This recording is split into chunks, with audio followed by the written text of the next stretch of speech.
All right, Shalom.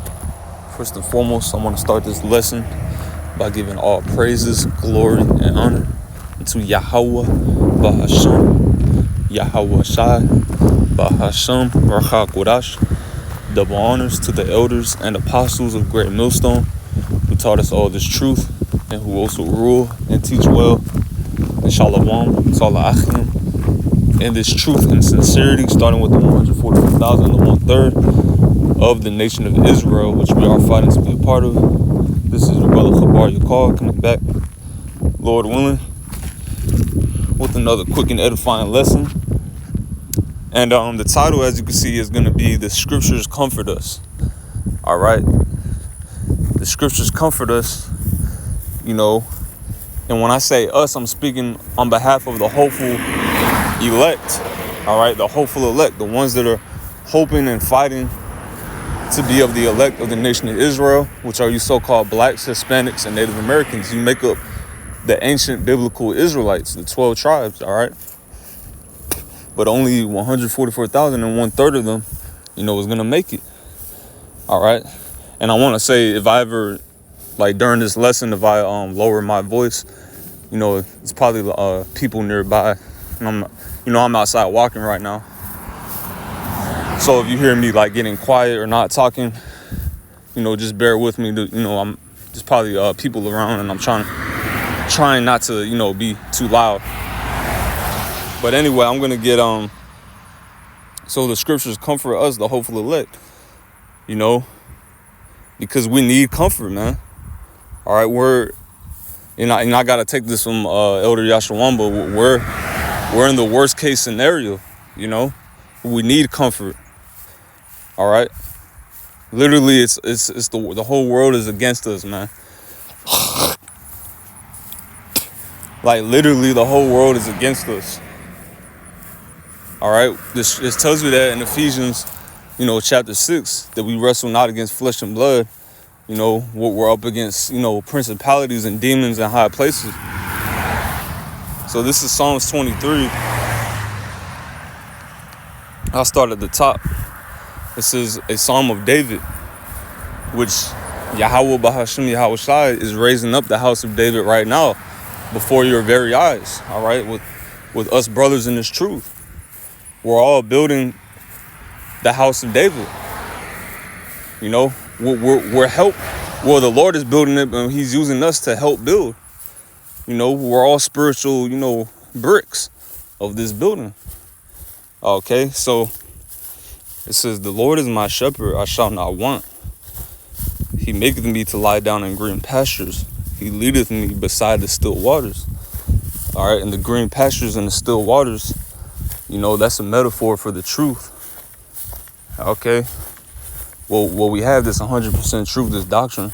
That's a metaphor, for the still waters, because stillness represents stability.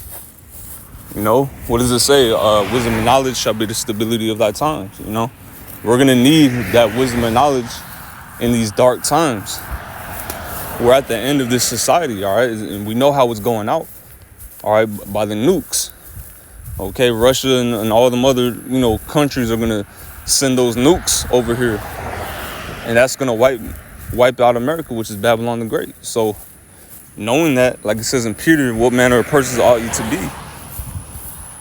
It says, He restoreth my soul and leadeth me in the paths of righteousness for His name's sake. For the sake of His holy name, which is Yahweh. That's the name of the Most High God, Bahasham, which is in the name Yahweh Shai, His only begotten Son. For His name's sake, He gave us His truth. He restored us to who we are, being the Israelites. He restored our nationality. All right, He gave us back our identity. He gave us back the breath of life, which is the Spirit, which is the complete understanding of the Scriptures, which is the Comforter, which is what this lesson is going into. All right, so I'm going to continue on. Here's the point. It says, verse 4. It says, "Yea, though I walk through the valley of the shadow of death, I will fear no evil, for thou art with me. Thy rod and thy staff, they comfort me." All right, so the valley of the shadow of death, that's talking about America.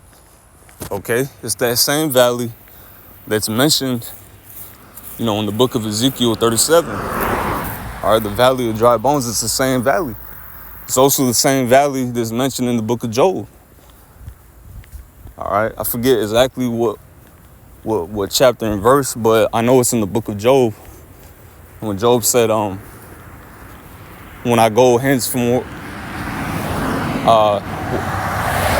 he said, let me just get it real quick, and then I'm gonna come back to that. He mentioned the land of darkness. He was talking about America. Oh yeah, all right, Job chapter 10 and verse 21. And I'm gonna go back. Job chapter 10 and 21, it says, before I go whence I shall not return, even to the land of darkness. It says, even to the land of darkness and the shadow of death. A land of darkness as darkness itself, and of the shadow of death without any order, and where the light is as darkness. And that's talking about America, because light is as darkness here. If you have, if you're preaching and teaching righteousness, it's looked down upon here. So the light is as darkness here, because we have the light. Isaiah 60, it says, arise, shine, for thy light is come. We have it, but it's shunned. It's looked down upon. All right, but that was it on that. Let me go back.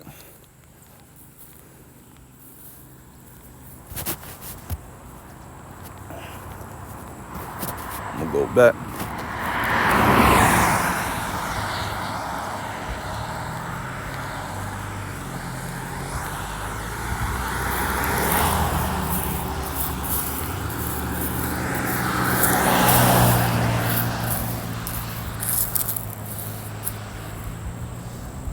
All right, it says, yea, Psalms 23 and 4, yea, though I walk through the valley of the shadow of death, I will fear no evil.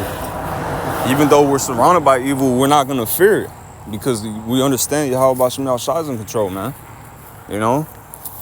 So we're not going to fear. Continuing on, it says, for thou art with me. We understand we have to have that faith that the Lord is with us every step of the way. And I'm speaking to myself first and foremost, It says, thy rod and thy staff, they comfort me.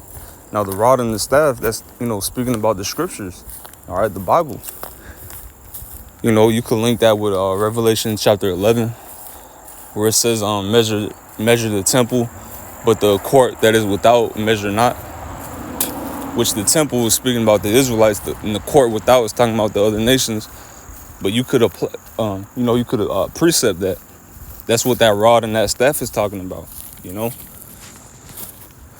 So I'm gonna go ahead and get the next one.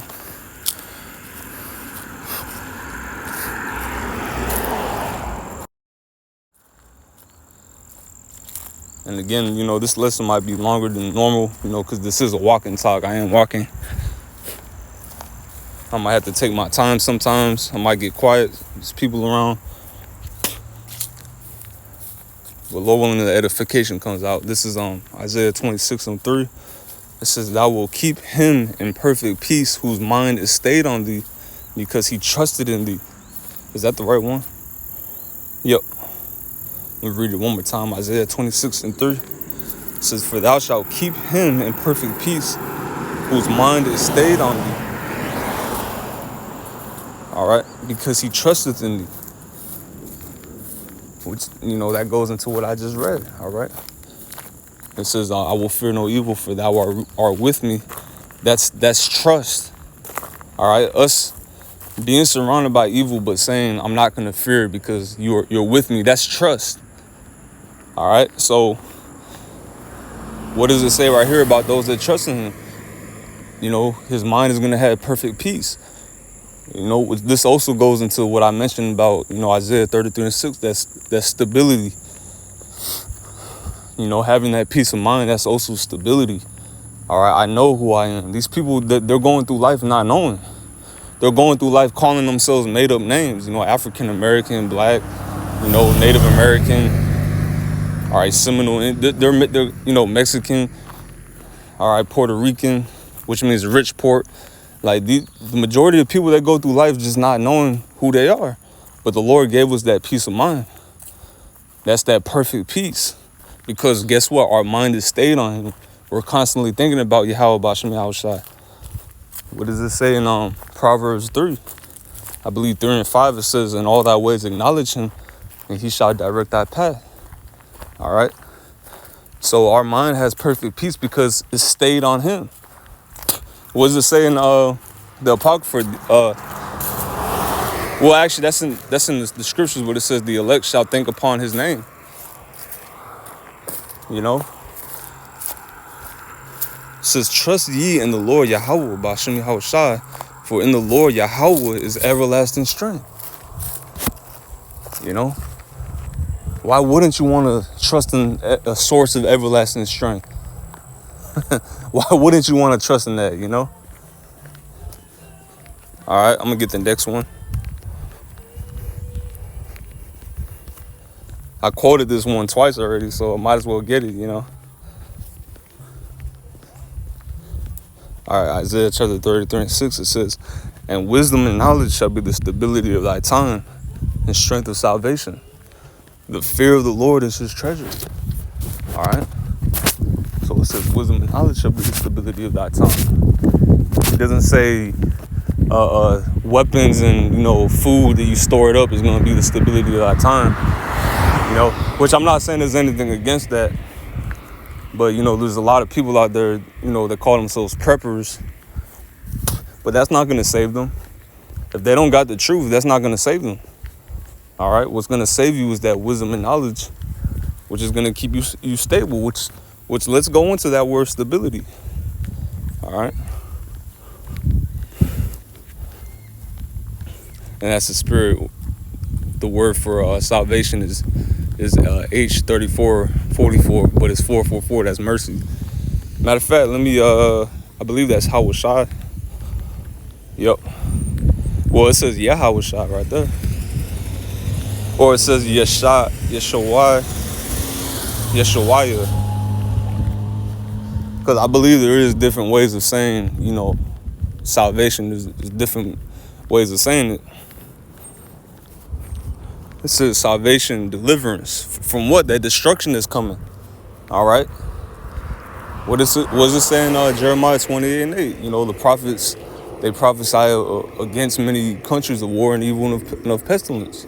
And that's what we're doing. That's the same lot that we're standing in our lot. Just like the Lord told Daniel, we're standing in our lot right now. We're doing what we did in the ancient world. All right? Because there is such a thing called reincarnation. You know, if anyone, you know, isn't teaching that, you know, they're not of the elect. Because a huge part of the doctrine that the elect is going to have is reincarnation. We've all been here before. But I'm going to get the point I wanted to get for stability.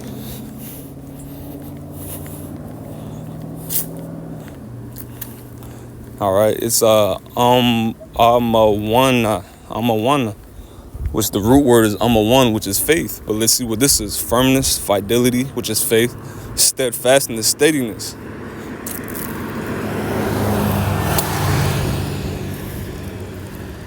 Resolutely or dutifully firm and unwavering. So wisdom and knowledge, that's why it's important. That's why our elders and apostles stress us, you know, and of course our camp heads and, you know, brothers over us, they stress learning the breakdowns. And I'm speaking to myself first and foremost, you know. While we still got access to this word, we got to be soaking it up to the best of our ability. All right? Again, I'm speaking to myself, you know. So basically that word for stability is really going into faith. All right? So having that wisdom and knowledge in the times that we're coming into is going to build our faith to be stable.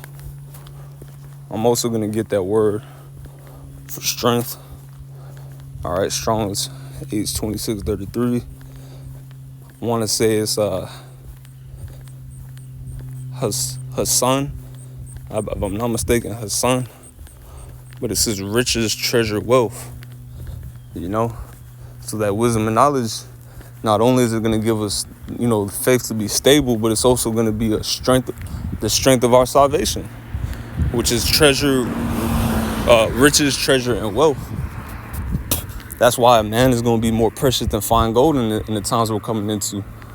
The men that have this knowledge, that have the comfort of the scriptures, the ones that have that rod and that staff that comfort us, Lord willing, I'm a part of those men. We're going to be made more precious than fine gold, according to the scriptures, That's why, and then that's when Isaiah 4:1 comes into play. All right.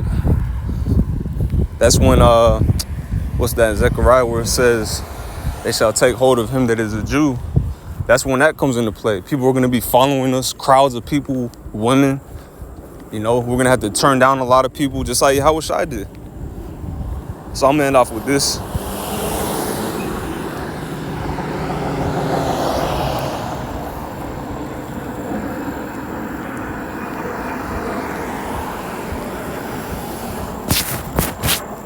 This is John chapter 14 and verse 16.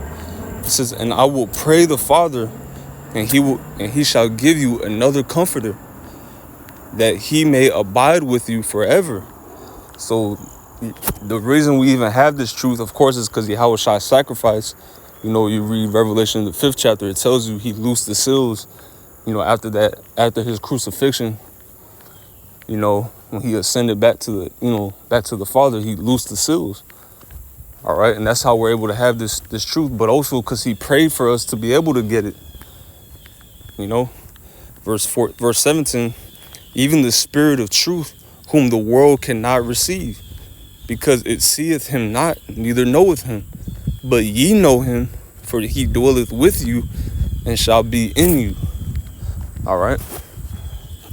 So the world can't receive this wisdom. Not. That's why it's a treasure. What did I just read? In Isaiah 33:6, the word for strength, where it says in strength of salvation, it would say riches and treasure, because the world can't get it. It's a lot. I'm getting a little excited right now, because this truth is an exciting thing. All right, to be involved in it and knowing that these people can't get it, hoping that we're of the elect. It's a beautiful thing. It's a scary thing, though, at the same time. It's balance. All right. But this truth is the most important thing on this planet right now. And it always will be. So it says, but the comforter, the point that I wanted to get, the comforter is the Spirit of truth. So it's the scriptures. So we have the comfort in the scriptures. So Lord willing, this lesson was edifying. Once again, giving our praises to Yahweh, Ba'ashem, Yahushua, Ba'ashem, Kakudash, Shalom.